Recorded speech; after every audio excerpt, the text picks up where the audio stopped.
The bones of the animal that is now Brontosaurus were discovered in a quarry in Utah in the 1990s.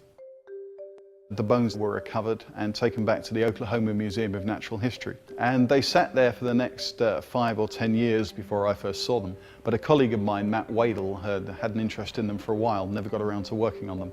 So when I happened to be over there in 2007, I was with Matt, and we took the opportunity then to look at the bones really closely and start figuring out exactly what this thing was.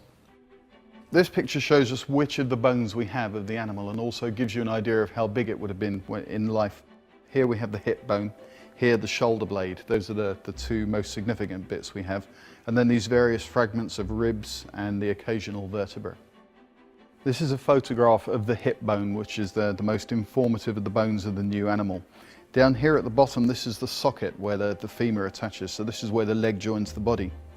And you can see that here at the front, sticking out ahead of that, is this huge blade of bone where a lot of muscle would have attached. And let me show you how that compares with a couple of animals here at the Grant Museum. So here we have the hip of a false gharial. It's closely related to crocodiles. This is the socket where the femur joins the hip. And you can see here that this bone here, this is the equivalent of the one that we have in Brontosaurus, has almost no bone coming out here forward ahead of that socket. Whereas in this baboon, this blade of the hip bone is much, much longer. You can see it coming out forward here. And this gives you a lot of attachment area for muscles here that would have run all the way down and attached to the femur, and that gives it powerful legs.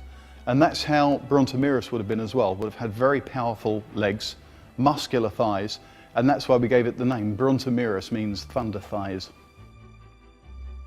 One of the things that could have been used for is delivering a powerful kick.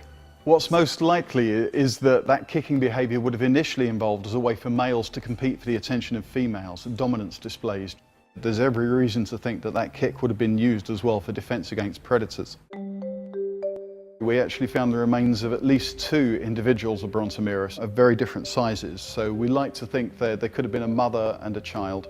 And here we have the mother defending the child from a Utahraptor, which is like the raptors in Jurassic Park, but bigger and scarier. Roughly speaking, you can think of the adult as being like a very big elephant, and the juvenile as being more like the size of a smallish cow. There are museums all around the world that are full of specimens that there's so much work waiting to be done on them, which is why an armchair paleontologist like myself never has to actually go out into the field and get my hands dirty. I don't have to dig. All I need to do is scavenge around museum shelves, and there's ever such a lot of work to be done there.